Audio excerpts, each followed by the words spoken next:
ಆನೋ ಭದ್ರಾಃ ಕ್ರತೋಯಂತು ವಿಶ್ವತಃ. Let noble thoughts come to us from every side.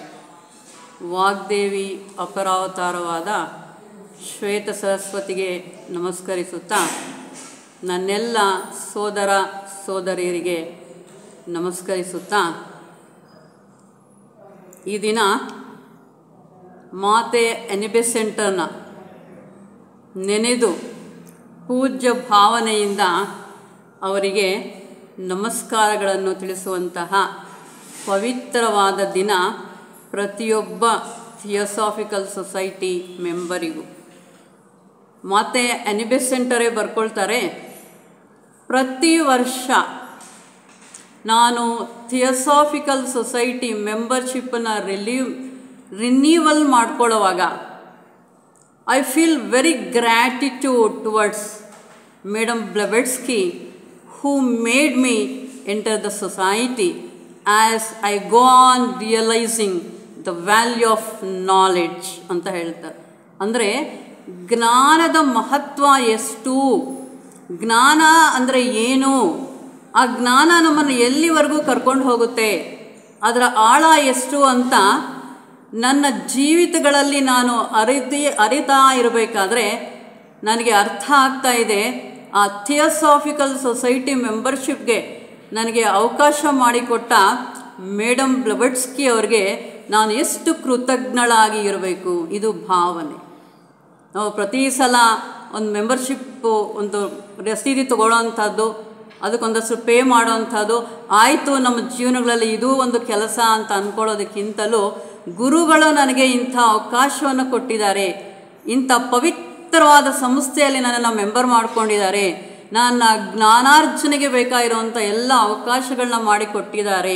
ನಹಿ ಜ್ಞಾನೇನ ಸದೃಶಂ. ನಾನು ಜೀವನದಲ್ಲಿ ಏನೆಲ್ಲ ಸಾಧನೆ ಮಾಡ್ಬೋದು, ಆದರೆ ಜ್ಞಾನಕ್ಕೆ ಸಮವಾಗಿರುವಂಥದ್ದು ಯಾವುದು ಇಲ್ವಲ್ಲ. ಅಂಥ ಜ್ಞಾನವನ್ನು ಪಡೆಯೋದಕ್ಕೆ ಅವಕಾಶ ಮಾಡಿಕೊಟ್ಟಿರುವಂಥ ಈ ಸಂಸ್ಥೆಗೆ ನಾನು ಎಷ್ಟೆಲ್ಲ ಕೃತಜ್ಞತೆ ಹೇಳಿದ್ರೂ ಕೂಡ ಸಾಲದು. ಮಾತೆ ಎನಿಬೆಸೆಂಟರ ಮಾತು. ಹಾಗೆ ನಾವು ಬೆಳಗ್ಗೆ ಪ್ರಸ್ತಾವನೆಯಲ್ಲಿ ಹೇಳಿಕೊಂಡ ರೀತಿಯಲ್ಲಿ ಮಾತೆ ಎನಿಬೆಸೆಂಟರ ಜನ್ಮದಿನವನ್ನು ನಾವೆಲ್ಲರೂ ಕೂಡ ಒಂದು ಉಗಾದಿ ಹಬ್ಬವಾಗಿ ಆಚರಣೆಯನ್ನು ಮಾಡಿಕೊಳ್ತೀವಿ. ನಮ್ಮ ಮಾತೆಯ ಬಗ್ಗೆ ಹೇಳಬೇಕಾದ್ರೆ ಅವರು ಭಕ್ತಿ, ಜ್ಞಾನ ಹಾಗೂ ಕರ್ಮ 3 ಯೋಗಗಳ ಸಮ್ಮಿಲನ. ಭಕ್ತಿಪೂರ್ವಕವಾದ ಕರ್ತವ್ಯ ಭಾವ. ಗುರುವು ಸತ್ಯವನ್ನು ಹೊಂದಿದ್ದಾರೆ ಎಂದು ನಾವು ನಂಬಿದ ನಂತರ ಅವರಲ್ಲಿ ಭಕ್ತಿಪೂರ್ವಕವಾದ ಕರ್ತವ್ಯ ಭಾವ. ಗುರುಗಳು ಸತ್ಯವನ್ನು ಹೊಂದಿದ್ದಾರೆ, ಇದು ಜ್ಞಾನ. ಇದು ನಮಗೆ ಅರಿತ ಮೇಲೆ, ನಮ್ಗೆ ಆ ವಿಚಾರ ತಿಳಿದ ಮೇಲೆ ಹೇಗಿರಬೇಕು? ನಾವು ಭಕ್ತಿಯಿಂದ ಇರಬೇಕು. ಆ ಭಕ್ತಿ ಹೇಗಿರಬೇಕು? ಆ ಭಕ್ತಿ ಕ್ರಿಯಾತ್ಮಕವಾಗಬೇಕು. ಭಕ್ತಿ ಇದೆ ಅಂತ ನಮಸ್ಕಾರ ಮಾಡಿಕೊಂಡು ಸುಮ್ಮನೆ ಇರೋವಂಥದ್ದು ಅದು ಕ್ರಿಯಾತ್ಮಕ ಭಕ್ತಿ ಅನ್ನಿಸ್ಕೊಳ್ಳೋದಿಲ್ಲ. ಯಾವ ಗುರು ಆಗಲಿ ಯಾವ ದೇವರಾಗಲಿ ನಮ್ಮನ್ನು ಒಪ್ಪೋದಕ್ಕೆ ಸಾಧ್ಯ ಇಲ್ಲ. ಭಕ್ತಿ ಯಾವಾಗಲೂ ಕೂಡ ಕ್ರಿಯಾತ್ಮಕವಾಗಬೇಕು. ಹೇಗೆ? Helping hands are more holier than the praying lips. ನಿನ್ನ ಪಕ್ಕದಲ್ಲಿ ಯಾರೋ ಕಷ್ಟಪಡ್ತಾ ಇರಬೇಕಾದ್ರೆ, ಯಾರಿಗೋ ಏನೋ ತೊಂದರೆ ಇರಬೇಕಾದ್ರೆ, ಇನ್ಯಾರಿಗೋ ಸಹಾಯದ ಅವಶ್ಯಕತೆ ಇರಬೇಕಾದ್ರೆ ನೀನು ಕೂತ್ಕೊಂಡು ಪೂಜೆ ಮಾಡ್ತಾ ಇದ್ದರೆ ಯಾವ ಭಗವಂತನೂ ಒಪ್ಪೋದಿಲ್ಲ. ನಿನ್ನ ಭಕ್ತಿಯ ಪರಾಕಾಷ್ಠತೆ ಎಲ್ಲಿ ಸಿಕ್ಕುತ್ತೆ ನಿನಗೆ, ಎಲ್ಲಿ ಆ ತೃಪ್ತಿ ಸಿಕ್ಕುತ್ತೆ, ಎಲ್ಲಿ ಆ ಆನಂದ ಸಿಗುತ್ತೆ ಅಂದರೆ ಆ ಭಕ್ತಿ ಕ್ರಿಯಾತ್ಮಕವಾಗಿ ಅದು ಆ ಭಗವಂತನ ಮಕ್ಕಳಿಗೆಲ್ಲ ಸೇವಾ ರೂಪದಲ್ಲಿ ಹರಿದಾಗ ಮಾತ್ರನೇ ಆ ಭಕ್ತಿಗೆ ಒಂದು ಅರ್ಥ ಸಿಗುತ್ತೆ. ಹಾಗಾಗಿ ಅನಿಬೆಸೆಂಟರ ಜೀವನದಲ್ಲಿ ನಾವು ಈ ಮೂರರ ಸಮ್ಮಿಳನವನ್ನು ನೋಡ್ತೀವಿ. ಜ್ಞಾನ, ಭಕ್ತಿ ಹಾಗೂ ಕ್ರಿಯಾತ್ಮಕ ಯೋಗ, ಅಂದರೆ ಕ್ರಿಯಾಯೋಗ ಅಥವಾ ಕ್ರಿಯಾಶೀಲತೆ. ಈ ಮೂರನ್ನು ನಾವು ಅವರ ಜೀವನದಲ್ಲಿ ನೋಡಿದಾಗ, ಅಂದರೆ ನಾವು ಹಂತ ಹಂತವಾಗಿ ಅವರ ಬಾಲ್ಯ ಜೀವನದಿಂದ ನಾವು ನೋಡ್ತಾ ಹೋದಾಗ, ಅನಿಬೆಸೆಂಟರು ನಾವೀಗಾಗಲೇ ನೋಡಿದ ಹಾಗೆ ಅಕ್ಟೋಬರ್ 1ನೇ ತಾರೀಕು 1847ರಲ್ಲಿ ಹೇಗೆ ಕೋಇನ್ಸಿಡೆನ್ಸ್ ಅನ್ಬೋದಾ ಅಥವಾ ಕಾರಣ ಪುರುಷರು ಅದೇ ರೀತಿಯಲ್ಲಿ ಜನ್ಮನ ತಾಳ್ತಾರೆ ಅಂತ ಹೇಳ್ಬೋದಾ ನೋಡಿದಾಗ, ಕರೆಕ್ಟಾಗಿ 100 ವರ್ಷಕ್ಕೆ ನಮಗೆ ಸ್ವತಂತ್ರ ಸಿಕ್ತು. 1847ರಲ್ಲಿ ಅನಿಬೆಸೆಂಟರು ಜನ್ಮ ತಾಳಿದ್ರು. 1947ರಲ್ಲಿ ಭಾರತ ದೇಶಕ್ಕೆ ಸ್ವತಂತ್ರ ಸಿಕ್ತು. ಇಡೀ ಅನಿಬೆಸೆಂಟರು ಥಿಯಾಸಫಿಗೆ ಎಂಟರ್ ಆದ ಮೇಲೆ, ಭಾರತಕ್ಕೆ ಬಂದ ಮೇಲೆ ಅವ್ರಿಗೆಲ್ಲ ಅರ್ಥ ಆಗಿದ್ದು ಒಂದೇ, ಏನದು ಅಂದರೆ India is the spiritual centre. With the death of spirituality in India there will be a doomsday for the whole world.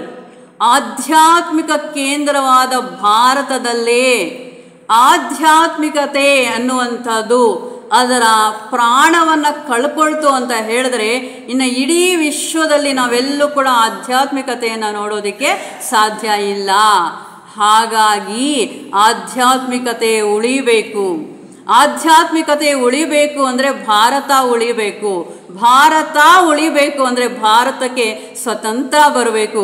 ಇಲ್ಲಿಂದ ಇಡೀ ಪ್ರಪಂಚಕ್ಕೆ ಆಧ್ಯಾತ್ಮಿಕತೆ ಅನ್ನುವಂಥದ್ದು ಹರಡಬೇಕು. ಆಗ ಮಾತ್ರವೇ ವಿಶ್ವ ಶಾಂತಿಗೆ ಸಾಧ್ಯ. ನೋಡಿದ್ರ, ವಿಶ್ವ ಶಾಂತಿ ಸಿಗುವಂಥದ್ದು ಎಲ್ಲಿ ಅಂದರೆ ಆಧ್ಯಾತ್ಮಿಕತೆಯಲ್ಲಿ ಮಾತ್ರ. ಮಾತೆ ಅನಿಬೆಸೆಂಟರ ಪ್ರಕಾರ ಯಾವುದು ಆಧ್ಯಾತ್ಮಿಕತೆ? ಎಲ್ಲಿಯವರೆಗೂ ಮನುಷ್ಯನಲ್ಲಿ ಈ ಭಿನ್ನತೆ ಇರುತ್ತೋ, ಅವನು ವ್ಯತ್ಯಾಸಗಳನ್ನು ಕಾಣ್ತಾ ಇರ್ತಾನೋ, ಅವರು ಬೇರೆ ಇವರು ಬೇರೆ, ನಮ್ಮ ದೇಶ ಬೇರೆ ಅವ್ರ ದೇಶ ಬೇರೆ, ಅವ್ರ ರಾಜ್ಯ ಬೇರೆ ಇವ್ರ ರಾಜ್ಯ ಬೇರೆ, ಅವು ಎಲ್ಲ ರೀತಿಯಲ್ಲೂ ನಾವು ಎಲ್ಲಿವರೆಗೂ ಭಿನ್ನತೆಯನ್ನು ನೋಡ್ತಾ ಬರ್ತೀವೋ ಅಲ್ಲಿಯವರೆಗೂ ಕೂಡ ನಾವು ಆಧ್ಯಾತ್ಮಿಕತೆ ಅಂತ ಕರೆಯೋದಕ್ಕೆ ಸಾಧ್ಯ ಇಲ್ಲ. ಆಧ್ಯಾತ್ಮಿಕತೆ ಅಂದರೆ ಏನು ಅಂದರೆ ಏಕತ್ವಮನುಪಶ್ಯತಃ. ಅಲ್ಲಿ ಇರೋಂಥದ್ದು ವಿಭಿನ್ನತೆಗಳು ಅಲ್ಲ, ಬೇರೆ ಬೇರೆ ಅಲ್ಲ, ಎಲ್ಲೂ ವ್ಯತ್ಯಾಸಗಳು ಇಲ್ಲ, ಎಲ್ಲರಲ್ಲೂ ಇರುವಂಥ ಆತ್ಮ ಚೈತನ್ಯ ಒಂದೇ. ಮೂಲ ಚೈತನ್ಯದಿಂದ ಬಂದಂಥ ಕಿಡಿಗಳೆಲ್ಲ ಒಂದೇ ಅನ್ನೋವಂಥದ್ದು ನಮಗೆ ಎಂದು ಅರ್ಥವಾಗುತ್ತದೋ ಆಗ ಮಾತ್ರ ನಮ್ಮ ಜೀವನಗಳು ಆಧ್ಯಾತ್ಮಿಕ ಜೀವನ ಅಂತ ಅನ್ನಿಸ್ಕೊಳ್ಳೋದಕ್ಕೆ ಸಾಧ್ಯ. ಆಗ ವಿಶ್ವ ಕುಟುಂಬ, ವಸುಧೈಕ ಕುಟುಂಬ, ಅಲ್ಲಿ ಯಾರೂ ಕೂಡ ಶತ್ರುಗಳಿಲ್ಲ, ಎಲ್ಲೂ ಕೂಡ ಅಶಾಂತಿಯ ವಾತಾವರಣ ಇರೋದಕ್ಕೆ ಸಾಧ್ಯನೇ ಇಲ್ಲ. ಈ ಮಟ್ಟಕ್ಕೆ ತಗೊಂಡು ಹೋಗಬೇಕು ಭಾರತದ ಆಧ್ಯಾತ್ಮಿಕತೆ ಅನ್ನುವಂಥ ಉದ್ದೇಶದಲ್ಲಿ ಅನಿಬೆಸೆಂಟರು 26 ವರ್ಷಗಳಲ್ಲಿ ಮನೆ ಬಿಟ್ಟು ಬರ್ತಾರೆ. ಅವರ ಇಡೀ ಜೀವನ ನಡೆದಿದ್ದು 86 ವರ್ಷದವರೆಗೂ. ಆ 86 ವರ್ಷದಲ್ಲಿ ಸಂಪೂರ್ಣ 40 ವರ್ಷಗಳ ಕಾಲ ಭಾರತಕ್ಕೋಸ್ಕರನೇ, ಭಾರತದ ಆಧ್ಯಾತ್ಮಿಕತೆಗೋಸ್ಕರನೇ ಅವರು ದುಡಿತಾರೆ. ಅಂದರೆ ಅವರಲ್ಲಿ ಭಾರತದ ಮೇಲೆ ಇದ್ದಂತಹ ಭಕ್ತಿ ಹಾಗೂ ಕರ್ತವ್ಯ ಭಾವ ಎಷ್ಟರ ಮಟ್ಟಿಗೆ ಇತ್ತು. ಕಾರಣ ವಿಶ್ವ ಶಾಂತಿ ಸಿಗುವಂಥದ್ದು ಆಧ್ಯಾತ್ಮಿಕತೆಯಲ್ಲಿ ಮಾತ್ರ. ಆಧ್ಯಾತ್ಮಿಕತೆಯ ಕೇಂದ್ರ ಭಾರತದಲ್ಲಿ ಮಾತ್ರ ಅನ್ನೋದನ್ನು ಸಂಪೂರ್ಣವಾಗಿ ಅರಿತಿದ್ದರು ಮಾತೆ ಅನಿಬೆಸೆಂಟರು. ಅವರ ಬಾಲ್ಯ ಜೀವನಕ್ಕೆ ಅಂತ ನಾವು ಬಂದಾಗ ಅವರು ವಿಲಿಯಂ ಪೇಜ್ವುಡ್ ಅಂಡ್ ಎಮಿಲಿ ವುಡ್ ಅನ್ನೋವಂಥ ದಂಪತಿಗಳಿಗೆ ಒಂದು ಪುಟ್ಟ ಮಗುವಾಗಿ ಜನಿಸ್ತಾರೆ. ಆಕೆಗೆ ಒಬ್ಬ ಅಣ್ಣ, ಒಬ್ಬ ತಮ್ಮ. ಸಾಧಾರಣವಾದ ಕುಟುಂಬ, ಅಂತ ಶ್ರೀಮಂತರೂ ಅಲ್ಲ, ಹಾಗೆ ಅಂತ ಬಡವರೂ ಅಲ್ಲ, ಸಾಧಾರಣವಾದ ಕುಟುಂಬ, ನೆಮ್ಮದಿಯಿಂದ ಜೀವನ ಸಾಗ್ತಾ ಇದ್ದಿದ್ದ ಕುಟುಂಬ. ಆದರೆ ಆ ನೆಮ್ಮದಿ ಇದ್ದಕ್ಕಿದ್ದಂಗೆ ಅಲುಗಾಡಿತು. ಕಾರಣ ಏನು ಅಂದರೆ ಬ್ರೆಡ್ ವಿನ್ನ, ಯಾರು ಈ ಜೀವನವನ್ನು ಅಥವಾ ಸಂಸಾರವನ್ನು ಸರಾಗವಾಗಿ ಸಾಗಿಸೋದಕ್ಕೆ ಪ್ರಯತ್ನ ಮಾಡ್ತಾ ಇದ್ರೋ ಆ ಮನೆ ಯಜಮಾನ ವಿಲಿಯಂ ಪೇಜ್ವುಡ್ ಅವ್ರು ಇದ್ದಕ್ಕಿದ್ದಂಗೆ ತೀರ್ಕೊಳ್ತಾರೆ, ಅಂದರೆ ಸತ್ತು ಹೋಗ್ತಾರೆ. ತಕ್ಷಣ ಮನೆ ಬೀದಿಗೆ ಬಿತ್ತು. ಅಂದರೆ ಈಗ ತಾಯಿ, ಮಗಳು, ಇನ್ನು ಇಬ್ಬರು ಗಂಡು ಮಕ್ಕಳು. ತುಂಬ ತೊಂದರೆ ಆಯಿತು. ತಾಯಿಗೆ ಇದು ಅಗಾಧ ಆಯಿತು. ಆಕೆ ತಡೆಯೋಕ್ಕೆ ಸಾಧ್ಯ ಇಲ್ಲದೇ ಇರುವಂತಹ ಒಂದು ದುಃಖದ ಮಡಿಲಲ್ಲಿ ಬಿದ್ದೋದ್ರು. ಇನ್ನು ಚೇತರಿಸ್ಕೊಳ್ಳೋದಕ್ಕಿಂತ ಮುಂಚೆನೇ ಆ ಮನೆಯಲ್ಲಿ ಸಣ್ಣ ಮಗು ಇದ್ದವನು, 3ನೇ ಮಗು ಅಂದರೆ ಅನಿ ಅವರ ತಮ್ಮ, ಅವನು ತೀರ್ಹೋದ. ಅದಾದ ಮೇಲೆ ಇಡೀ ಕುಟುಂಬ ಕಷ್ಟದಲ್ಲಿ ಮುಳುಗೋಯ್ತು. ಏನು ತೋಚದೇ ಇರುವಂಥ ಪರಿಸ್ಥಿತಿ. ತಾಯಿ ಆ ಮಕ್ಕಳನ್ನ ಸಾಕಬೇಕು, 2 ಮಕ್ಕಳನ್ನ, ಒಂದು ಗಂಡು ಮಗು ಒಂದು ಹೆಣ್ಣು ಮಗು. ಏನೆಲ್ಲ ಕಷ್ಟಪಡ್ತಾರೆ, ಬೇರೆ ಮನೆಗಳಲ್ಲಿ ಕೆಲಸ ಮಾಡ್ತಾಳೆ, ದುಡಿತಾಳೆ. ಈಗಷ್ಟೇ ನಾವು ಕೇಳಿಸ್ಕೊಂಡ್ವಿ ಸ್ವಾಭಿಮಾನ, ಸೆಲ್ಫ್ ರೆಸ್ಪೆಕ್ಟ್. ಅದು ಮೊದಲಿಂದಲೂ ತಾಯಿಯಿಂದ ಆನಿ ಕಲ್ತ್ಕೊಂಡು ಬರ್ತಾಳೆ. ಅವಳು ಹೇಳ್ತಾಳೆ, ಯಾವತ್ತಿಗೂ ಸಾಲ ಮಾಡೋದಾಗಲಿ, ಇನ್ನೊಬ್ಬನ ಕೈ ಇಟ್ಟು ಬೇಡೋದಾಗಲಿ ಯಾವತ್ತೂ ಇಲ್ಲ. ಹಸಿವಿಂದ ಗೌರವದಿಂದ ಹಸಿವಿಂದ ಜೀವನ ಮಾಡಿದ್ದೇವೆ ಹೊರತಾಗಿ ನಮಗೆ ಹಸಿವಿದೆ, ಇನ್ನು ನಮಗೇನಾದರೂ ಸಹಾಯನ ಕೊಡಿ ಅಂತ ಯಾವತ್ತೂ ನಾವು ಯಾರನ್ನೂ ಕೇಳಿಲ್ಲ. ನಮ್ಮ ತಾಯಿ ನನಗೆ ಆ ಪಾಠವನ್ನು ಕಲಿಸಿಕೊಟ್ಲು. ಅದು ಸ್ವಾಭಿಮಾನ. ಅರೆ ದುರಭಿಮಾನ ಎಂದಿಗೂ ಸಲ್ಲದು. ಸೆಲ್ಫ್ ರೆಸ್ಪೆಕ್ಟ್, ಈಗೋ ಅಂತ ಕರಿತೀವಿ. ಈಗೋ ಯಾವತ್ತಿಗೂ ಯಾವ ಮನುಷ್ಯನನ್ನು ಉದ್ಧಾರ ಮಾಡೋದಕ್ಕೆ ಬಿಡೋದಿಲ್ಲ. ಆ ಈಗೋ ಅವನನ್ನು ಇನ್ನೊಬ್ಬ ವ್ಯಕ್ತಿಯ ಜೊತೆ ದೊಡ್ಡ ಗೋಡೆಯನ್ನು ಕಟ್ಟಿಬಿಡುತ್ತೆ. ನಾನು ಬೇರೆ ಅವನು ಬೇರೆ, ಎಲ್ಲದರಲ್ಲೂ ನಾನೇ ದೊಡ್ಡವನು, ಇನ್ನೊಬ್ಬರೆಲ್ಲರೂ ಕೂಡ ಕಡಿಮೆ ಅಂತ. ವಿ ಶುಡ್ ನೆವರ್ ಎಂಟರ್ಟೈನ್ ಈಗೋ ಅನ್ನುವಂಥದ್ದು ದುರಭಿಮಾನ. ಅರೆ ಸ್ವಾಭಿಮಾನ ಅಂದರೆ ಈ ಕೆಲಸ ಬೇಡ, ಇದು ತಪ್ಪು ಅಂದಮೇಲೆ ಬೇಕಿಲ್ಲ ಅನ್ನೋದು ಇನ್ನೊಂದು. ಆ ಸ್ವಾಭಿಮಾನ ಇನ್ನೊಂದು ಸಹಾಯ ಮಾಡುತ್ತೆ. ಏನದು ಅಂದರೆ, ನಾನು ತಪ್ಪು ಮಾಡ್ಬೋದಾ? ಇಲ್ಲ, ನಾನು ತಪ್ಪು ಮಾಡೋದಕ್ಕೆ ಸಾಧ್ಯನೇ ಇಲ್ಲ. ಅದು ಸ್ವಾಭಿಮಾನ, ಸೆಲ್ಫ್ ರೆಸ್ಪೆಕ್ಟ್. ಯಾವ ವ್ಯಕ್ತಿಗೆ ಸ್ವಾಭಿಮಾನ ಇದೆಯೋ, ಸೆಲ್ಫ್ ರೆಸ್ಪೆಕ್ಟ್ ಇದೆಯೋ, ಅವನು ಇಡೀ ಜೀವನದಲ್ಲಿ ತಪ್ಪು ಮಾಡಲ್ಲ. ಯಾವುದೇ ಉದ್ಯೋಗ ಆಗಲಿ, ಯಾವುದೇ ಕೆಲಸ ಆಗಲಿ, ಮಹಾತ್ಮ ಗಾಂಧಿ ಹೇಳ್ತಾರೆ ಡಿಗ್ನಿಟಿ ಆಫ್ ಲೇಬರ್ ಅಂತ. ಡಿಗ್ನಿಟಿ ಆಫ್ ಲೇಬರ್ ಅಂದರೆ ನೀನು ಕೂಲಿ ಕೆಲಸ ಮಾಡು, ಪ್ರೊಫೆಸರ್ ಕೆಲಸ ಮಾಡು, ಒಂದು ದೇಶದ ಪ್ರೆಸಿಡೆಂಟ್ ಆಗಿ ಕೆಲಸ ಮಾಡು, ನಿನ್ನ ಕೆಲಸ ನಿನಗೆ ಹೆಚ್ಚು. That is dignity of labour. ನನ್ನ ಕೆಲಸವನ್ನು ನಾನು ಶುದ್ಧಿಯಾಗಿ ಮಾಡ್ತೀನಿ, ನನ್ನ ಕೈಲಿ ಏನು ಕೆಲಸ ಇದೆಯೋ ಅದನ್ನು ಮನಸ್ಫೂರ್ತಿಯಾಗಿ ಮಾಡ್ತೀನಿ, ಪ್ರಾಮಾಣಿಕವಾಗಿ ಮಾಡ್ತೀನಿ. ಯಾವ ಕೆಲಸ ಕೂಡ ಚಿಕ್ಕದೂ ಅಲ್ಲ, ದೊಡ್ಡದೂ ಅಲ್ಲ. ನಾವಿನ್ನು ಬುದ್ಧ ಭಗವಾನರ ಜೀವನದಲ್ಲಿ ನೋಡಬೇಕಾದ್ರೆ, ಅವ್ರ ಜೀವನದಲ್ಲಿ ದೊಡ್ಡವರೆಲ್ಲ ಬುದ್ಧ ಭಗವಾನನ್ನ ನೋಡೋದಕ್ಕೆ, ಅವ್ರ ದರ್ಶನ ಪಡೆಯೋದಕ್ಕೆ ಬರ್ತಾ ಇರ್ತಾರೆ. ಅದೇ ಹಳ್ಳಿಯಲ್ಲಿ ಒಬ್ಬ ಸುನೀತಾ ಅನ್ನೋವಂಥ ಒಬ್ಬ ವ್ಯಕ್ತಿ, ಅವನ ಕೆಲಸ ಏನು ಅಂದರೆ ಆ ರೋಡಲ್ಲಿ ಕಸ ಗುಡಿಸೋವಂಥದ್ದು. ಜನ ಎಲ್ಲ ಬುದ್ಧರನ್ನು ನೋಡೋಕ್ಕೆ ಹೋಗ್ತಾ ಇರ್ತಾರೆ, ಇವನು ಮಾತ್ರ ಪೊರಕೆ ತೊಗೊಂಡು ಕಸ ಗುಡಿಸ್ತಾ ಇರ್ತಾನೆ. ಜನ ಹೋಗ್ತಾ ಇದ್ರೆ ಬುದ್ಧರ ದರ್ಶನಕ್ಕೆ ಅಂತ ಇವನು ಯೋಚನೆ ಮಾಡೋದು ದಿನ ಏನಂತ, ಪುಣ್ಯಾತ್ಮರು ಬಿಡುವಾಗಿದ್ದಾರೆ, ಬುದ್ಧನ ದರ್ಶನಕ್ಕೆ ಹೋಗ್ತಾ ಇದ್ದಾರೆ, ನನಗೆ ಬಿಡುವಿಲ್ಲ, ನಾನು ಕಸ ಗುಡಿಸೋವಂಥ ಕೆಲಸ ಮಾಡ್ಕೊಂಡಿದ್ದೀನಿ ಅಂತ. ಸರಿ, ಅವನ ಕೆಲಸ ಕೈ ತುಂಬ ಕೆಲಸ ಇದೆ, ಪ್ರಾಮಾಣಿಕವಾಗಿ ಯಾವತ್ತೂ ನನ್ನ ಕೆಲಸ ಬೇಜಾರು ಅಂದ್ಕೊಳ್ಳಿಲ್ಲ, ಈ ಕೆಲಸ ಕಡಿಮೆ ಅಂತ ಅಂದ್ಕೊಳ್ಳಿಲ್ಲ, ಬೀದಿ ಗುಡಿಸ್ತಾನೇ ಇದ್ದ. ಇದ್ದಕ್ಕಿಂತಾಗೆ ಒಂದು ಸಲ ತಲೆ ಎತ್ತಿ ನೋಡ್ತಾನೆ, ಬುದ್ಧ ಭಗವಾನರೇ ಅವನ ಕಡೆ ನಡ್ಕೊಂಡು ಬರ್ತಾ ಇದ್ದಾರೆ. ಯಾವುದು ಹೆಚ್ಚು? ನಾವು ಬುದ್ಧ ಭಗವಾನರ ದರ್ಶನಕ್ಕೆ ಹೋಗುವಂಥದ್ದು ಹೆಚ್ಚ, ಬುದ್ಧ ಭಗವಾನರೇ ನಮ್ಮನ್ನು ಹುಡುಕೊಂಡು ಬರುವಂಥದ್ದು ಹೆಚ್ಚ?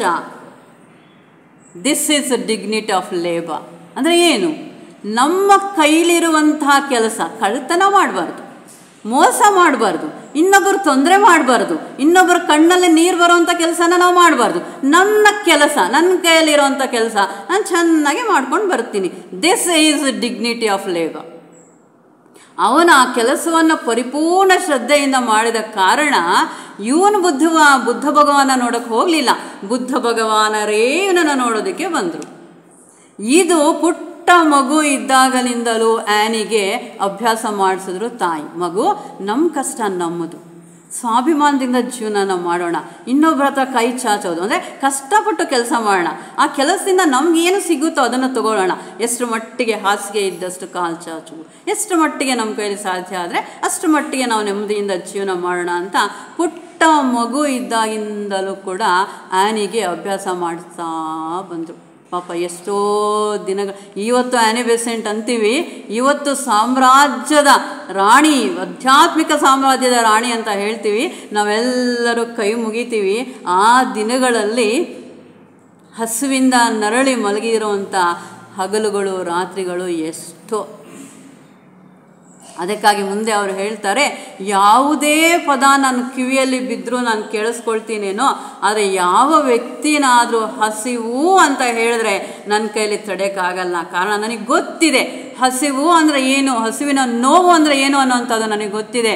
ಆ ಪದನ ನಾನು ಕೇಳಿಸ್ಕೊಳ್ಳೋದಕ್ಕೆ ಸಾಧ್ಯ ಇಲ್ಲ. ತಕ್ಷಣವೇ ನನ್ನ ಕೈಯಿಂದ ಎಷ್ಟು ಸಹಾಯ ಮಾಡೋಕ್ಕೆ ಸಾಧ್ಯನೋ ಆ ಸಹಾಯನ ನಾನು ಮಾಡೋದಕ್ಕೆ ಓಡ್ತೀನಿ ಅಂತ ಹೇಳ್ತಾರೆ. ಯಾತಕ್ಕಾಗಿ ಕಷ್ಟ ಬರುತ್ತೆ ಈಗ ನಮ್ಗೆ ಅರ್ಥ ಆಗುತ್ತಲ್ಲ.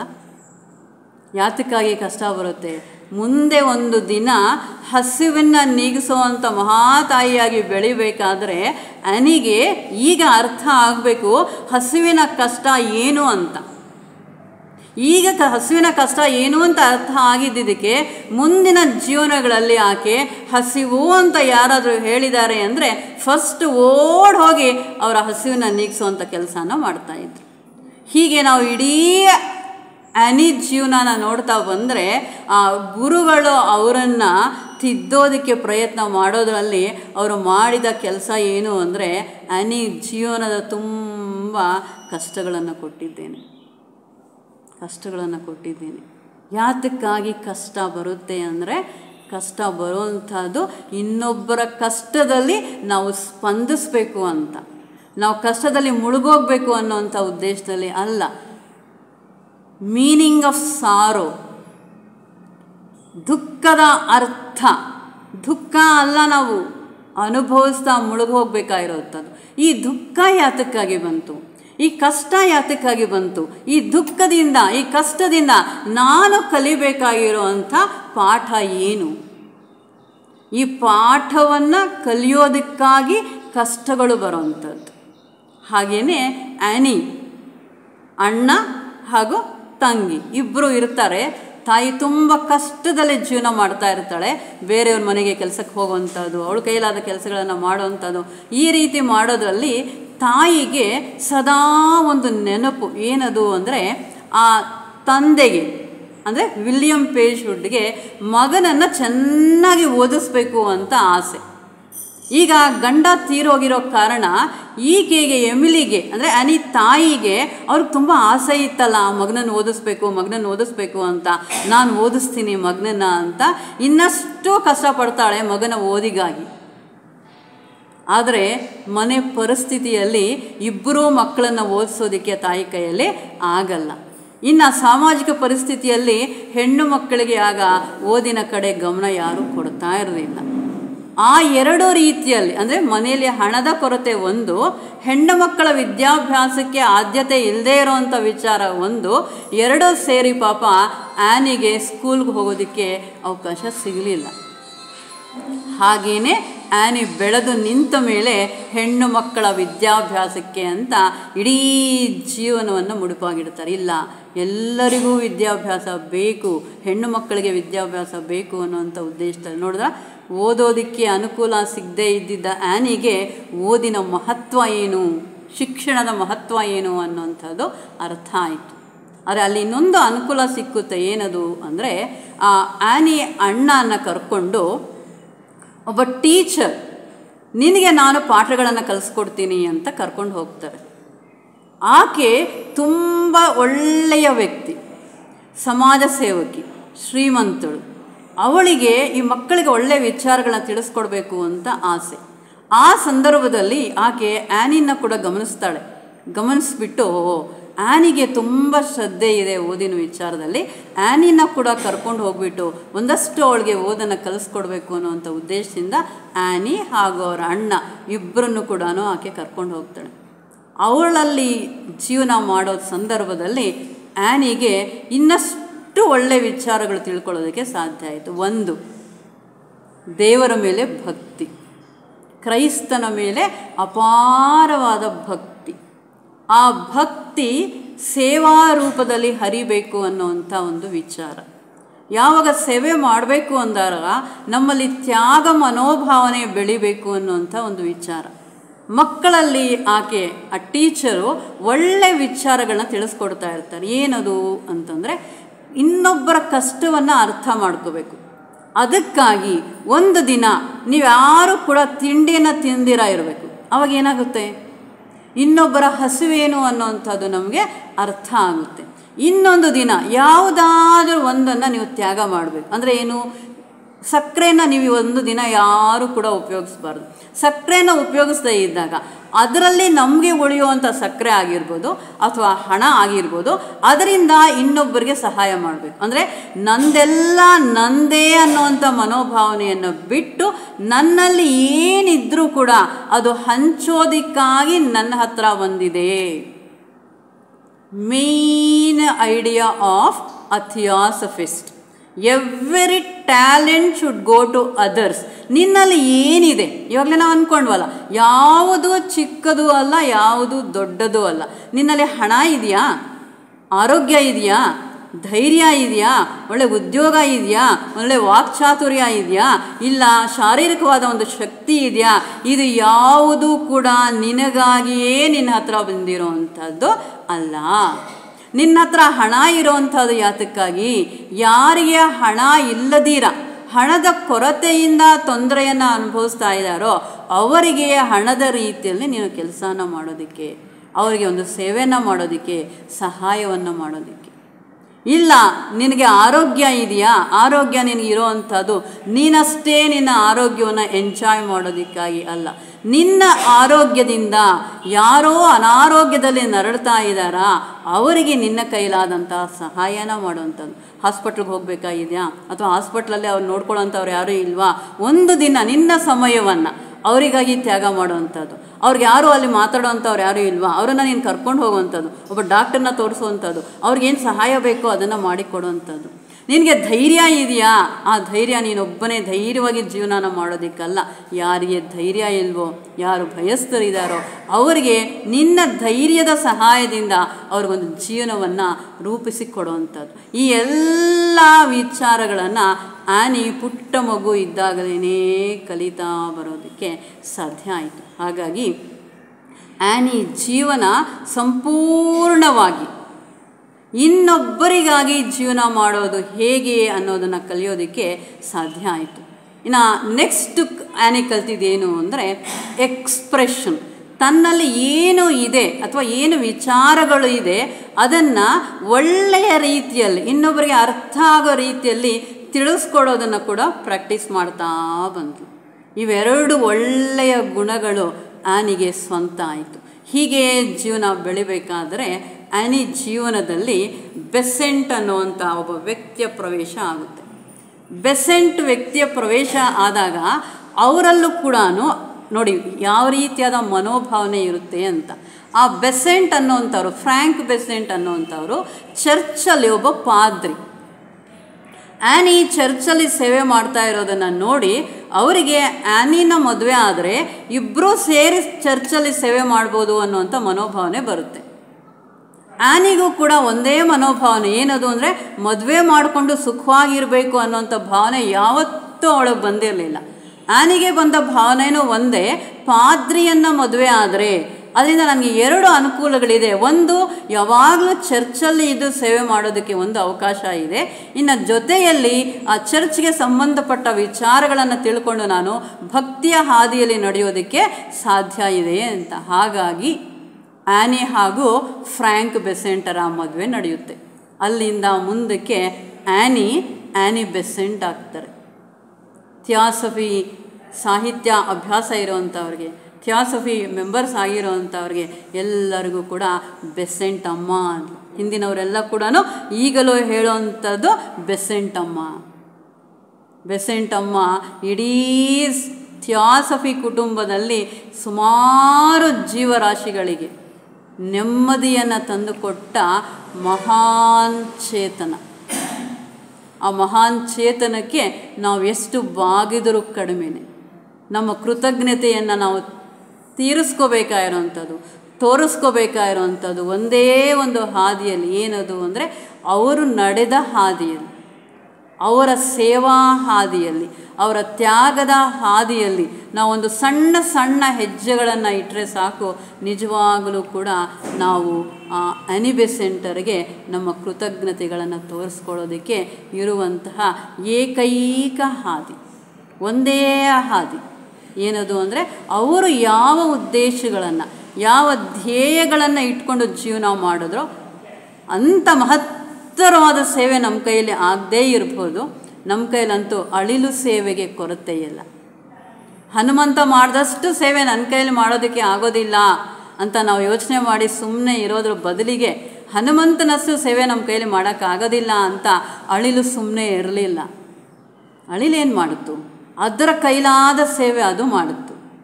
ಈ ನಡುವೆ ನನಗೆ ಒಂದು ಹೊಸ ವಿಚಾರ ಗೊತ್ತಾಯಿತು. ಹೊಸ ಅದು ನನಗಾಗಿರ್ಬೋದು, ಎಲ್ಲರಿಗೂ ಪರಿಚಯ ಏನಂದರೆ, ಬೇರೆ ದೇಶಗಳಲ್ಲಿ ಇರುವಂಥ ಅಳಿಲಿಗೆ ಮೇಲ್ಗಡೆ 3 ಗೆರೆ ಇಲ್ವಂತೆ. ಇದೆಂಥ ವಿಚಿತ್ರ ಅಲ್ವಾ? ಯಾಕೆಂದರೆ ಅವರು ರಾಮ ಸೇತುವೆ ಕಟ್ಟಲಿಲ್ಲ. ಅಲ್ಲಿದ್ದ ಅಳಿಲುಗಳು ರಾಮ ಸೇತುವೆ ಕಟ್ಟಲಿಲ್ಲ. ರಾಮ ಸೇತುವೆಗೆ ಬೇಕಾಗಿದ್ದ ಮರಳನ್ನು ತೊಗೊಂಬಂದು ಹಾಕಲಿಲ್ಲ. ಸಮುದ್ರದಲ್ಲಿ ಸಮುದ್ರ ಎಷ್ಟು ಚೆನ್ನಾಗಿದೆ. ಸಮುದ್ರದಲ್ಲಿ ನೆನೆಯುವಂಥದ್ದು ಮತ್ತೆ ಮರಳ ಮೇಲೆ ಬರುವಂಥದ್ದು, ಆ ಶರೀರನವೆಲ್ಲ ಎಲ್ಲ ಹೀಗೆ ತಿರುಗಾಡಿಸೋವಂಥದ್ದು, ಎಷ್ಟು ಮಾತ್ರ ಅಳಿಲು ಇಷ್ಟು. ಇನ್ನು ಅದಕ್ಕೆ ಅಂಟ್ಕೊಂಡಿರೋವಂಥ ಮರಳು ಇನ್ನೆಷ್ಟು ಓಡ್ ಹೋಗುವಂಥದ್ದು, ಆ ಕಲ್ಲುಗಳ ಮಧ್ಯೆ ಅದನ್ನು ಉದುರಿಸೋದು, ಮತ್ತೆ ಬರುವಂಥದ್ದು. ಎಷ್ಟೆಷ್ಟು ಅಳಿಲು ಸೇವೆ ಎಷ್ಟು. ಅದಕ್ಕೆ ಆನಂದಪಟ್ಟ ಶ್ರೀರಾಮಚಂದ್ರ ಯಾರಿಗೂ ಸಿಗದೇ ಇರೋವಂಥ ಭಾಗ್ಯ ಅಳಿಲನ್ನು ಕೊಟ್ಟರು. ಅಳಿಲನ್ನು ಎತ್ಕೊಂಡು ನನಗಾಗಿ ಎಷ್ಟೆಲ್ಲ ಕಷ್ಟಪಟ್ಟೆ ನೀನು ಅಂತಂದ್ಬಿಟ್ಟು ಅದರ ಮೇಲೆ ಈ ಥರ ನೀರಿಸಿದ್ರಂತೆ. ಅದಕ್ಕಾಗಿ 3 ಬೆರಳು ಬಿತ್ತು ಅಂತ. ಅದು ಯಾರಿಗೆ ಸಿಕ್ತೋ ಆ ಭಾಗ್ಯ?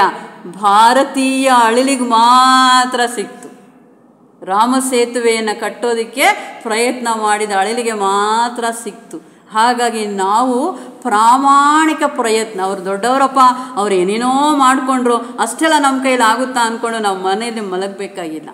ನಿನ್ನ ಕೈಲಿ ಎಷ್ಟಾಗುತ್ತೆ, ಎಷ್ಟು ಸೇವೆ ಮಾಡೋಕ್ಕೆ ಸಾಧ್ಯ ಆಗುತ್ತೆ, ಎಷ್ಟು ತ್ಯಾಗ ಮಾಡೋದಕ್ಕೆ ಸಾಧ್ಯ ಆಗುತ್ತೆ, ಆ ಹಂತದಲ್ಲಿ ನಮ್ಮ ಜೀವನಗಳು ಮುಂದುವರಿತಾ ಬರಬೇಕು.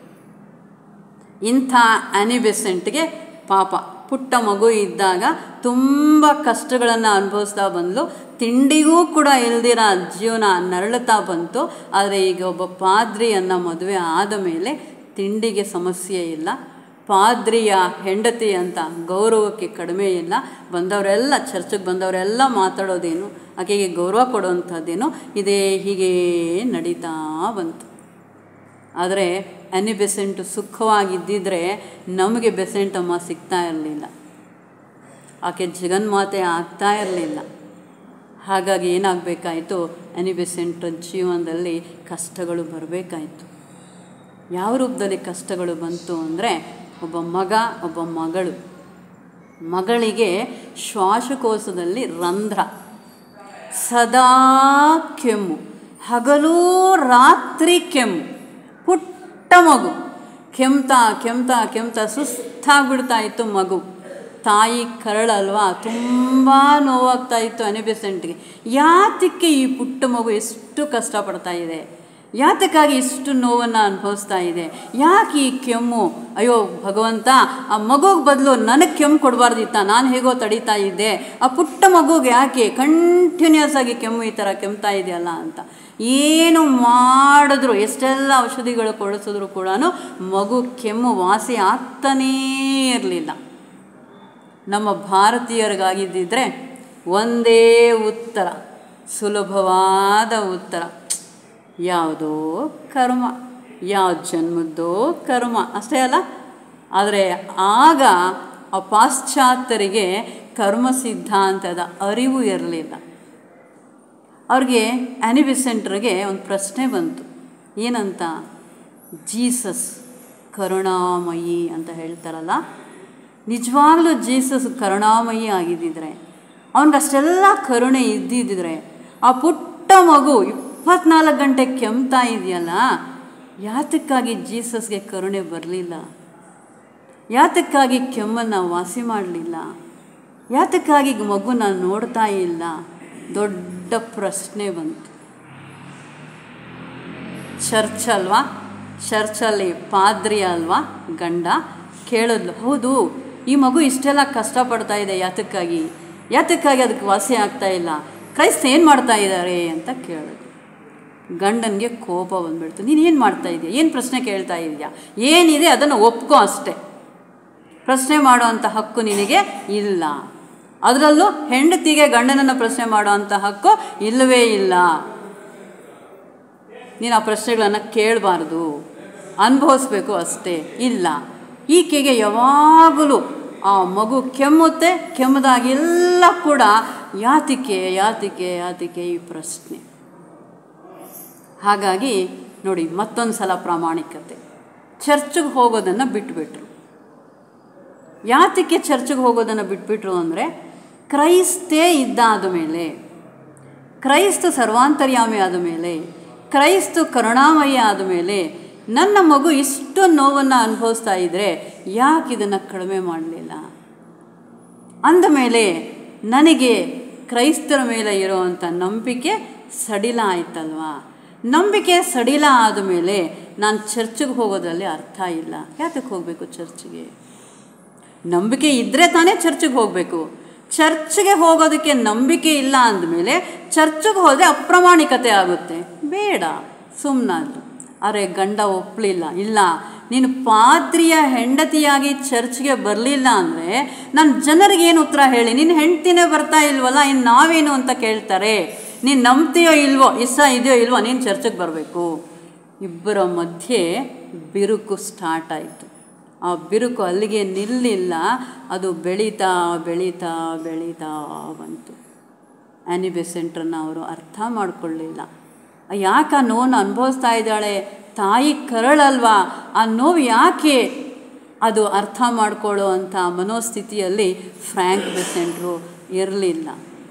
ಹಾಗಾಗಿ ಏನಾಯಿತು, ಬಿರುಕು ದೊಡ್ಡದಾಯಿತು ದೊಡ್ಡದಾಯಿತು ದೊಡ್ಡದಾಯಿತು ದೊಡ್ಡದಾಯಿತು. ಆ್ಯನಿ ಬೆಸೆಂಟ್ರು ಗಂಡನಿಂದ ದೂರ ಆಗಬೇಕಾಯಿತು. ಇದನ್ನು ಇಷ್ಟಪಡಲಿಲ್ಲ ಫ್ರ್ಯಾಂಕ್ ಬೆಸೆಂಟ್. ಕೋರ್ಟಲ್ಲಿ ಕೇಸ್ ಆಯಿತು. ಕೋರ್ಟಲ್ಲಿ ಕೇಸಲ್ಲಿ ಏನಾಯಿತು, ಇಬ್ಬರು ಮಕ್ಕಳಿದ್ದಾರೆ, ಒಂದು ಗಂಡು ಮಗು ಒಂದು ಹೆಣ್ಣು ಮಗು. ಹಾಗಾಗಿ ಗಂಡು ಮಗು ತಂದೆಗೆ ಸಿಗಬೇಕು, ಹೆಣ್ಣು ಮಗು ತಾಯಿಗೆ ಸಿಗಬೇಕು ಅಂತ ಡಿಸೈಡ್ ಆಯಿತು. ಇದೇನು ವಸ್ತುನ ಹಂಚ್ಕೊಳ್ಳೋದಕ್ಕೆ?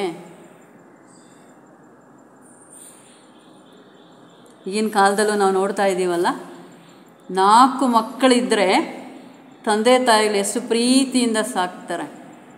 ಅದೇ ಮಕ್ಕಳು ದೊಡ್ಡವರಾದ ಮೇಲೆ ತಂದೆ ತಾಯಿಗಳನ್ನ ಇಬ್ಬರೂ ನಾವ್ಯಾಕೆ ನೋಡ್ಕೋಬೇಕು, ಒಬ್ಬರು ಅಲ್ಲಿರಲಿ ಒಬ್ಬರು ಇಲ್ಲಿರಲಿ ಅಂತ ಹೇಳ್ತಾರೆ. ತಂದೆ ತಾಯಿ ವಸ್ತುಗಳ 6 ತಿಂಗಳು ಇರಲಿಲ್ಲ 6 ತಿಂಗಳು ಅಲ್ಲಿರಲಿ ಅಂತ ಹೇಳ್ತಾರೆ. ಇದೆಂಥ ಡಿವಿಷನ್ನು? ನಾನು 6 ತಿಂಗಳು ಮಾತ್ರ ಸಾಕ್ತೀನಿ, 6 ತಿಂಗಳು ನಿನ್ನಿಷ್ಟ ಅಂತ ತಾಯಿ ಹೇಳಿದ್ಲಾ? ಹಗಲಲ್ಲಿ ಮಾತ್ರ ಸಾಕ್ತೀನಿ, ರಾತ್ರಿ ನಿನಗೆ ಜ್ವರ ಬಂದರೆ ನಾನು ಇದು ನೋಡೋಕ್ಕಾಗಲ್ಲ ಅಂತ ತಾಯಿ ಹೇಳಿದ್ಲಾ? ನಾನು ಹಗಲೆಲ್ಲ ಕೆಲಸ ಮಾಡಿದ್ದೀನೋ, ನೀನು ರಾತ್ರಿನೂ ಜ್ವರ ಅಂತ ಮಲ್ಕೊಂಡ್ರೆ ನಿನಗೆ ಸಿರಪ್ ಹಾಕ್ಕೊಳ್ಳೋದು ನೋಡ್ಕೊಳ್ಳೋದೇ ನನ್ನ ಕೆಲಸ, ನನಗೆ ನಿದ್ದೆ ಬರ್ತಾ ಇದೆ ಅಂತ ಯಾವ ತಾಯಿನಾದರೂ ರಾತ್ರಿ ನಿದ್ದೆ ಮಾಡಿದ್ದಿದ್ರೆ ಆ ಮಗು ಬದುಕಿ ಉಳಿತಾ ಇತ್ತಾ?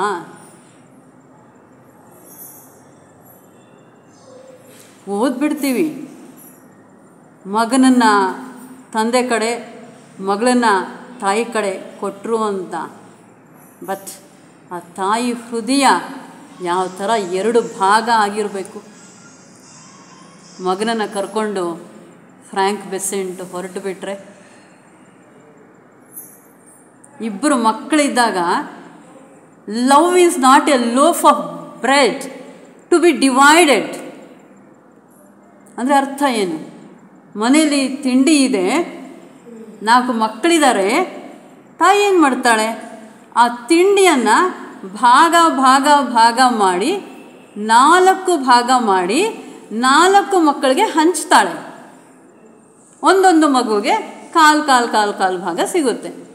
ಒಂದು ಬ್ರೆಡ್ ಪೀಸ್ ಇತ್ತು, 4 ಭಾಗ ಮಾಡೋದು, ಒಂದೊಂದು ಪೀಸ್ ಒಂದೊಂದು ಮಗು ಕೊಟ್ಟಲು, ಕಾಲು ಕಾಲು ಕಾಲು ಭಾಗ ಹಂಚಿದ್ಲು. Is that love so? ಅವಳಿಗೆ 4 ಮಕ್ಕಳಿದ್ದರೆ 4 ಮಕ್ಕಳಿಗೆ ಯಾವ ತಾಯಿನಾದರೂ ಕಾಲು ಭಾಗ ಹಂಚ್ತಾಳ?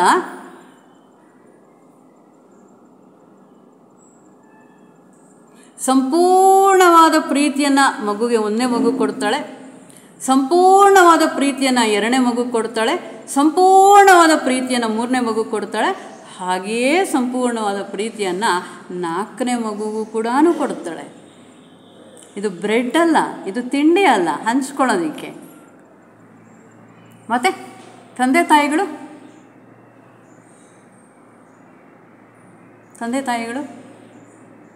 ಈ ಪಾಠನ ಯಾರು ಕಲಿಸ್ಬೇಕು? Elder should be the example. ಯಾರು ಕಲಿಸ್ಬೇಕು?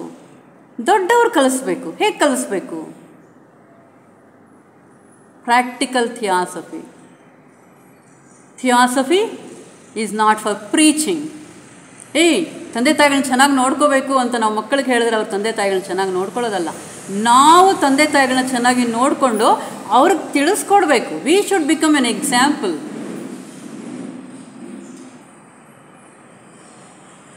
ಏನಾಗ್ತಾ ಇದೆ ಈಗ?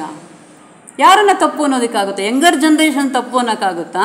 ಎಲ್ಡರ್ ಜನ್ರೇಷನ್ನ ತಪ್ಪು ಅನ್ನೋಕ್ಕಾಗುತ್ತಾ? Because they do not have good examples. Younger generation ಯಾತಕ್ಕಾಗಿ ಕೆಟ್ಟ ಹಾದಿಗೆ ಹೋಗ್ತಾ ಇದ್ದಾರೆ ಅಂದರೆ ಅವ್ರು ನೋಡೋದಕ್ಕೆ ಒಳ್ಳೆ ಎಕ್ಸಾಂಪಲ್ ಕಾಣ್ತಾ ಇಲ್ವಲ್ಲ. ಯಾರಾಗಬೇಕು ಒಳ್ಳೆ ಎಕ್ಸಾಂಪಲು? ಅವ್ರಿಗೆ ಏನಾದರೂ ಜೀವನದಲ್ಲಿ ಪ್ರಾಬ್ಲಮ್ ಬಂದಾಗ, ಡಿಲಮಾ ಬಂದಾಗ, ನಾನು ಏನು ಮಾಡಬೇಕೀಗ ಅನ್ನೋಂಥ ಕ್ವೆಶ್ಚನ್ ಬಂದಾಗ ನಾವು ನೆನಪಾಗಬೇಕು. ಅವರಿಗೆ ಯಾರು? ಅಮ್ಮ ನೆನಪಾಗಬೇಕು, ಅಪ್ಪ ನೆನಪಾಗಬೇಕು. ಈ ಸಂದರ್ಭದಲ್ಲಿ ನಮ್ಮ ಅಮ್ಮ ಏನು ಮಾಡ್ತಿದ್ರು, ಈ ಸಂದರ್ಭದಲ್ಲಿ ನಮ್ಮ ಅಪ್ಪ ಏನು ಮಾಡ್ತಿದ್ರು? ಆ ರೀತಿಯಾದ ಎಕ್ಸಾಂಪಲನ್ನು ನಾವು ಯಂಗರ್ ಜನ್ರೇಷನ್ಗೆ ತೋರಿಸ್ಕೊಡ್ಬೇಕು, ಮೂಡಿಸ್ಕೊಡ್ಬೇಕು. ಯಂಗರ್ ಜನ್ರೇಷನ್ ಕೆಡ್ತಾ ಇದೆ ಅಂದರೆ ಯಾರು ಜವಾಬ್ದಾರಿ?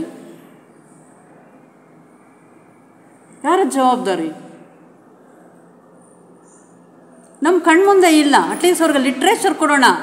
ಶಾರದಾ ಮಾತೆ ಇದ್ಲು, ವಿವೇಕಾನಂದರು ಇದ್ದರು, ರಾಮಕೃಷ್ಣ ಪರಮಹಂಸರು ಇದ್ದರು, ಅನಿ ಬೆಸೆಂಟ್ ಇದ್ದರು. ಅವ್ರ ಕಥೆಗಳಿದೆ, ಅವ್ರ ವಿಚಾರಗಳಿದೆ, ಅವ್ರ ಜೀವನ ಇದೆ. ನಾವು ಅದನ್ನು ಜೀವನದಿ, ಜ್ಞಾನ ನದಿ ಹರಿಯಕ್ಕೆ ಬಿಡದೇ ಇದ್ದರೆ ಹೇಗದು? ಯಾರು ನಿಜವಾಗ್ಲೂ ಬದುಕಿದ್ರು ಅವರೆಲ್ಲ ಕೂಡ ಮತ್ತೆ ಪುರಾಣಕ್ಕೆ ಸೇರ್ಕೊಂಡ್ಬಿಡ್ತಾರೆ. ಯಾರು ನಂಬಲ್ಲ.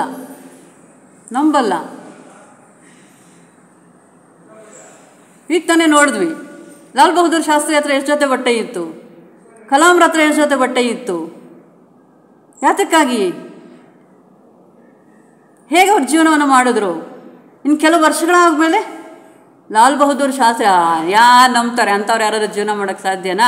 ಹಾಗೆ ನಂಬೋದೇ ಇಲ್ಲ ಅವರಿದ್ದರು ಅಂತಂದರೆ ಅನ್ನೋ ಮಟ್ಟಕ್ಕೆ ತೊಗೊಂಡೋಗುತ್ತೆ ನಮ್ಮ ಸಮಾಜ.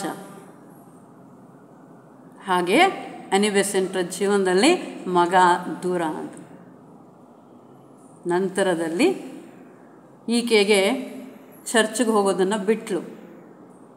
ತನ್ನನ್ನು ಸಂಪೂರ್ಣವಾಗಿ ಸಮಾಜ ಸೇವೆಗೆ, ನೊಂದವರ ಸೇವೆಗೆ ಅರ್ಪಣೆ ಮಾಡ್ಕೊಂಡ್ಬಿಟ್ಲು. ಸದಾ ಅವರೇನು ಕೆಲಸದಲ್ಲಿದ್ದಾರೆ, ಇವರೇನು ಕೆಲಸದಲ್ಲಿದ್ದಾರೆ, ಅವರೇನು ತೊಂದರೆಯಲ್ಲಿದ್ದಾರೆ, ಇಷ್ಟರ ಮಧ್ಯೆ ತುಂಬ ಪ್ರೀತಿಯಿಂದ ನೋಡ್ಕೊಳ್ತಾ ಇದ್ದಿದ್ದ ತಾಯಿ, ಆ ತಾಯಿ ಮಗಳ ಸಂಬಂಧ ತುಂಬ ಅವರು ಟಾಪ್ ಮೋಸ್ಟ್ ಗೌರವ ಪ್ರೀತಿ ಅಂದರೆ ಅವ್ರ ತಾಯಿ ಮೇಲೆ. ತಾಯಿ ತೀರು ಹೋಗ್ತಾರೆ. 1-2 ಕಷ್ಟಗಳು. ಯಾರೂ ಸಪೋರ್ಟ್ ಮಾಡೋರಿಲ್ಲ, ಯಾರೂ. ಗಂಡ ದೂರ ಆದ, ತಂದೆ ಮೊದಲೇ ದೂರ ಆಗಿದ್ದರು, ತಮ್ಮ ದೂರ ಆದ. ಇಷ್ಟೆಲ್ಲ ಇದ್ದರೂ ಕೂಡ ಕಷ್ಟ ಬಂದಾಗ ಅಯ್ಯೋ ಪರಮಾತ್ಮ ಅಂತೀವಿ. ಆ ಪರಮಾತ್ಮ ಕೂಡ ದೂರ ಆದ. ಇನ್ನು ಯಾರು ಅನಿ ಬೆಸೆಂಟ್ಗೆ? ಇಷ್ಟರ ಮಧ್ಯೆ ತಾಯಿ ಚರ್ಚ್ಗೆ ಹೋಗ್ತಾ ಇಲ್ಲ. ಹೆಣ್ಣು ಮಗು ತಾಯಿ ಹತ್ರ ಇದ್ದರೆ ಅವಳು ಸರಿಯಾದ ದಾರಿಯಲ್ಲಿ ನಡೆಯೋಕ್ಕಾಗಲ್ಲ ಅಂತ ಮತ್ತೊಂದು ಕೇಸ್ ಹಾಕಿದ್ರು ಫ್ರ್ಯಾಂಕ್ ಬೆಸೆಂಟ್. ಭಯಂಕರ ಜ್ವರದಲ್ಲಿ ನರಳುತ್ತಾ ಇದ್ದಾಳೆ, ತುಂಬ ತೊಂದರೆ ಪಡ್ತಾ ಇದ್ದಾಳೆ. ಮಗು ಬಂದರು ಕೋರ್ಟ್ ಕಡೆಯಿಂದ ಒಬ್ಬರು. ಆ ಮಗು ಅಮ್ಮ ಅಮ್ಮ ಅಮ್ಮ ಅಂತ ಹಿಡ್ಕೊಳ್ತಾ ಇದೆ ಅಮ್ಮನ್ನ. ಹೊಸ ಮುಖ, ಅವ್ರ ಜೊತೆ ಹೋಗ್ತಾ ಇಲ್ಲ, ಅವರು ಬಿಡ್ತಾ ಇಲ್ಲ. ತಾಯಿಯನ್ನು ತಬ್ಬಿಕೊಳ್ತಾ ಇರೋವಂಥ ಮಗುನ ಎಳ್ಕೊಂಡು ಹೊರಟೋಗ್ಬಿಟ್ರು. ಇದು ಅನಿ ಬೆಸೆಂಟ್ ಜೀವನ.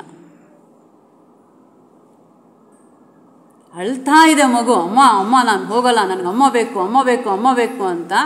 ಬಂದ ವ್ಯಕ್ತಿ ಪಾಪ ಇನ್ನೂ ಜ್ವರ ಆಗಾಗ ವಾಸಿ ಆಗ್ತಾ ಇದೆ, ಇನ್ನೂ ತುಂಬ ವೀಕ್ನೆಸ್ಸಲ್ಲಿ ಇದ್ದಾಳೆ ಮಗು, ಹೇಳ್ಕೊಂಡು ಹೋದರು.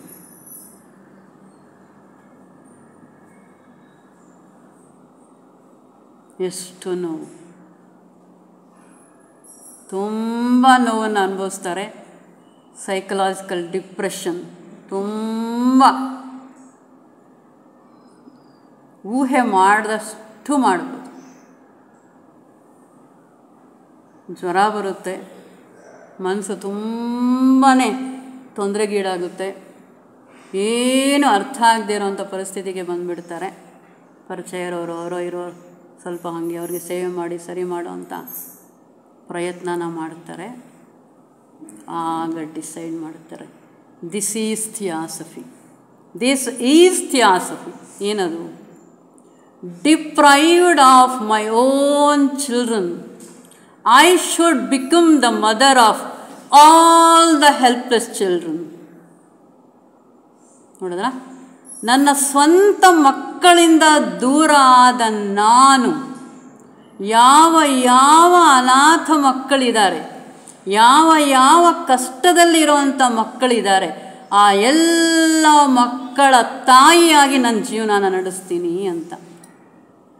ಇದು ಕಷ್ಟಗಳ ಅರ್ಥ. ಈ ಅರ್ಥ ಸಿಕ್ತು ಮಾತೆ ಅನಿ ಬೆಸೆಂಟ್ರಿಗೆ. ಅವರ ಹೃದಯದಲ್ಲಿ ತುಂಬಿ ತುಳುಕಾಡ್ತಾ ಇದ್ದಿದ್ದ ಆ ಕಷ್ಟವನ್ನು, ನೋವನ್ನು, ದುಃಖವನ್ನು ಸಂಪೂರ್ಣವಾಗಿ ಟ್ರಾನ್ಸ್ಮ್ಯೂಟ್ ಹರ್ ಓನ್ ಸಾರೋ ಇಂಟು ಕಂಪ್ಯಾಷನ್. ಏನೆಲ್ಲ ಕಷ್ಟ ಇತ್ತೋ, ಏನೆಲ್ಲ ನೋವಿತ್ತೋ, ಆ ಇಡೀ ಕಷ್ಟವನ್ನು, ನೋವನ್ನು ಅವರು ಮಾರ್ಪಾಟು ಮಾಡಿದ್ರು. ಏನಾಗಿ ಮಾರ್ಪಾಟು ಮಾಡಿದ್ರು? ಕರುಣೆಯಾಗಿ ಮಾರ್ಪಾಟು ಮಾಡಿದ್ರು. ಕರುಣಾಮೂರ್ತಿಯಾಗಿ ನಿಂತರು. ಯಾರೇ ಕಷ್ಟದಲ್ಲಿರಲಿ, ಯಾರೇ ನೋವಲ್ಲಿರಲಿ, ಯಾರಿಗೇ ಏನೇ ಸಹಾಯ ಬೇಕಿರಲಿ, ಕಾಯ್ತಾ ನಿಂತಿದ್ರು ಮಾತೆ ಅನಿ ಬೆಸೆಂಟ್ರು. ಇದು ಜೀವನ, ಇದು ಕಷ್ಟದ ಅರ್ಥ. ಕಷ್ಟ ಬರುವಂಥದ್ದು ನಮ್ಮನ್ನು ಪರಿಶುದ್ಧರನ್ನಾಗಿ ಮಾಡೋದಕ್ಕೆ, ನಮ್ಮಲ್ಲಿರುವಂಥ ಕೊಳಕುಗಳನ್ನು ಸಂಪೂರ್ಣವಾಗಿ ಶುದ್ಧೀಕರಣ ಮಾಡೋದಕ್ಕೆ, ಅದಕ್ಕೆ ಒಂದು ಅರ್ಥವನ್ನು ಕೊಡೋದಕ್ಕೆ, ನಮ್ಮ ಜೀವನ ಯಾತಕ್ಕಾಗಿ ಅಂತ ತಿಳುವಳಿಕೆಯನ್ನು ಮೂಡಿಸೋದಕ್ಕೆ. ನೋಡಿ ನೋಡಿ ಅವ್ರು ಹೇಗೆ ತಗೊಂಡ್ರು, ಇಡೀ ಎಲ್ಲವನ್ನು ಕಳ್ಕೊಂಡ್ರವರು. ಏನು ಅವರಿಗಾಗಿ ಅಂತ ಅನಿ ಬೆಸೆಂಟ್ರಿಗೆ ಏನೂ ಉಳಿಲಿಲ್ಲ, ಏನೂ ಉಳಿಲಿಲ್ಲ. ಬಟ್ ಇಡೀ ಪ್ರಪಂಚನೇ ಈಗ ಒಪ್ಕೊಳ್ತಾ ಇದೆ ಮಾತೆ ಅನಿ ಬೆಸೆಂಟ್ರನ್ನ. ನಮ್ಮೆಲ್ಲರನ್ನೂ ಕೂಡ ಪ್ರಜ್ಞಾ ಹಂತದಲ್ಲಿ ಒಂದು ಮೆಟ್ಲನ್ನು ಮೇಲಕ್ಕೆ ಏರಿಸ್ತಾ ಇದೆ ಮಾತೆ ಅನಿ ಬೆಸೆಂಟರ ಪ್ರಜ್ಞಾ ಮಟ್ಟ. ಎಷ್ಟು ಚೆನ್ನಾಗಿ ಹೇಳ್ತಾರೆ ನೋಡಿ ಅವರು. Deprived of my own children, I should become the mother of all the helpless children. ನನ್ನ ಮಕ್ಕಳು ನನ್ನಿಂದ ದೂರ ಆದರು ಅಂತ ನಾನು ಹಾಗೇ ನೋವಲ್ಲಿ ಇರೋವಂಥದ್ದಲ್ಲ. ನನ್ನ ನೋವನ್ನೆಲ್ಲ ಕೂಡ ದಯೆಯಾಗಿ, ಕರುಣೆಯಾಗಿ, ತ್ಯಾಗವಾಗಿ, ಸೇವಾರೂಪದಲ್ಲಿ ನಾನು ಅದನ್ನು ಮಾರ್ಪಾಡು ಮಾಡಿ ಯಾರ್ಯಾರಿಗೆ ಅದನ್ನು ಹಂಚಬೇಕಾಗಿದೆಯೋ ಅದನ್ನು ಹಂಚೋದಕ್ಕಾಗೇ ನಾನಿದ್ದೀನಿ.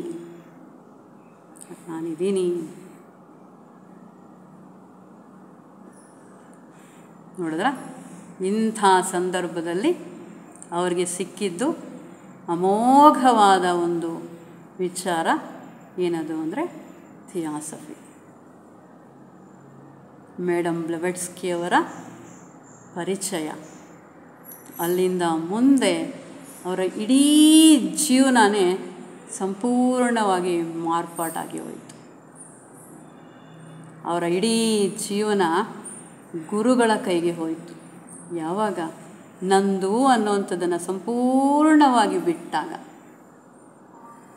To serve the humanity is the first step. ಈ ಮಾತು ಅವರನ್ನು ಸಂಪೂರ್ಣವಾಗಿ ಹಿಡಿಯುತ್ತೆ. ಮೇಡಮ್ ಬ್ಲೆವೆಟ್ಸ್ಕಿಯವರ ಮಾತು ಏನದು? To serve the humanity is the first step. ನನ್ನ ಪ್ರಥಮ ಆದ್ಯತೆ ಏನು ಅಂದರೆ ಮಾನವ ಕೋಟಿಯ ಸೇವೆ. ಆಗ ಅವರಿಗೆ ಬ್ಲೆವೆಟ್ಸ್ಕಿ ಅವರ ಪರಿಚಯ, ಅಲ್ಲಿಂದ ಮುಂದೆ ಗುರುಗಳ ಇರುವಿಕೆಯ ಅನುಭವ, ಹೀಗೆ ಸಾಗ್ತಾ ಬರುತ್ತೆ ಮಾತೆ ಆನಿ ಬೆಸೆಂಟರ ಜೀವನ. ಯಾವಾಗ ಆ ವ್ಯಕ್ತಿ ಪ್ರೇಮ ವಿಶಾಲವಾಯಿತೋ, ಅದು ವಿಶ್ವ ಪ್ರೇಮವಾಗಿ ಹರಡುತ್ತೋ, ಆಗ ಇಡೀ ವಿಶ್ವನೇ ನನ್ನ ಕುಟುಂಬ, ವರ್ಲ್ಡ್ ಈಸ್ ಮೈ ಫ್ಯಾಮಿಲಿ, ಇಡೀ ವಿಶ್ವನೇ ನನ್ನ ಕುಟುಂಬ. ಆ ಸಣ್ಣ ಕೇಂದ್ರದಲ್ಲಿರುವಂತಹ ನಮ್ಮ ಪ್ರೇಮ ಏನಾಗಬೇಕದು? ವ್ಯಕ್ತಿ ಪ್ರೇಮ ಅಂದರೆ ನಾನು, ನನ್ನ ಮಕ್ಕಳು, ನನ್ನ ಕುಟುಂಬ, ಇಷ್ಟೇ ಸೀಮಿತವಾಗಿರುವಂಥ ಪ್ರೇಮ. ಅದರ ಪರಿಧಿ, our lord is a centre and it has to expand. ಆ ಒಂದು ಕೇಂದ್ರದಿಂದ, ಥಿಯಾಸಫಿ ಅನ್ನುವಂಥ ಕೇಂದ್ರದಿಂದ ಇಡೀ ಅದು ವಿಶಾಲ ಆಗ್ತಾನೇ ಹೋಗಬೇಕು. ಅದು ಇಡೀ ಪ್ರಪಂಚವನ್ನು ಆವರಿಸಬೇಕು. ಇಡೀ ಪ್ರಪಂಚದಲ್ಲಿ ಶಾಂತಿ, ನೆಮ್ಮದಿ ನೆಲೆ ನಿಲ್ಲಬೇಕು. ಇದು ಮೇಡಮ್ ಬ್ಲೆವೆಟ್ಸ್ಕಿಯಿಂದ ಮಾತೆ ಆನಿ ಬೆಸೆಂಟರು ಕಲಿತಂತಹ ಪ್ರಥಮವಾದ ವಿಚಾರ. ಅಲ್ಲಿಂದ ಮುಂದಕ್ಕೆ ಅವರು ಸಂಪೂರ್ಣವಾಗಿ ಅವರು ಥಿಯೋಸಾಫಿಕಲ್ ಸೊಸೈಟಿಗೆ ಥಿಯಾಸಫಿಯನ್ನು ಹಂಚೋದಕ್ಕೆ, ಬೆಳೆಸೋದಕ್ಕೆ ಇಡೀ ಜೀವನವನ್ನು ಮುಡುಪಾಗಿಡ್ತಾರೆ. That is to live theosophy more than preach theosophy. ನಾವು ಮಾತುಗಳಲ್ಲಿ ಹೇಳುವಂಥದ್ದಕ್ಕಿಂತಲೂ ಮುಖ್ಯವಾಗಿ ನಾವು ಕಲಿಬೇಕಾಗಿರುವಂಥದ್ದು ನಮ್ಮ ಜೀವನಗಳಲ್ಲಿ ಥಿಯಾಸಫಿಯನ್ನು ನೋಡಬೇಕು. ನಾವು ಇನ್ನು ಯಾರಿಗೋ ಥಿಯೋಸಾಫಿಕಲ್ ಸೊಸೈಟಿಗೆ ಬನ್ನಿ ಅಂತ ಕರಿಬೇಕಾಗಿಲ್ಲ. ನಾವು ಹೇಗೆ ಜೀವನ ಮಾಡ್ತಾ ಇದ್ದೀವಿ ಅನ್ನೋದ್ರ ಮೇಲೆ ಅವರಿಗೇ ಆಶ್ಚರ್ಯ ಆಗಬೇಕು. ಯಾವ ರೀತಿ ಇದೆ ಇವರ ಜೀವನ ಶೈಲಿಗಳು, ಹೇಗೆ ಯಾವ ರೀತಿ ನೆಮ್ಮದಿಯಿಂದ ಜೀವನ ಮಾಡ್ತಾ ಇದ್ದಾರೆ, ಇನ್ನೊಬ್ಬರಿಗೆ ತೊಂದರೆ ಕೊಡ್ದಿರೋ ಜೀವನ ಮಾಡ್ತಾ ಇದ್ದಾರೆ, ಯಾಕೆ ಇನ್ನೊಬ್ಬರಿಗಾಗಿ ಜೀವನ ಮಾಡ್ತಾ ಇದ್ದಾರೆ, ಇದರಲ್ಲೇನೋ ಅರ್ಥ ಇದೆ ಅನ್ನೋಂಥದ್ದು ಜನಗಳಿಗೆ ಮನವರಿಕೆ ಆಗಬೇಕು. ಈ ನಿಟ್ಟಿನಲ್ಲಿ ಸಂಪೂರ್ಣವಾಗಿ ಅವರ ಜೀವನವನ್ನು ನಡೆಸ್ತಾ ಬಂದರು ಮಾತೆ ಆನಿ ಬೆಸೆಂಟ್. ಅವರಲ್ಲಿ ಬಂದ ಭಾವನೆ ಏನು ಅಂತಂದರೆ, there is no single moment for myself, it all belongs to the gurus, and she looked after each person as who is sent by the guru for help from her, and she has to serve him as early as possible. ಯಾವುದೇ ಸಮಯ ಆಗಿ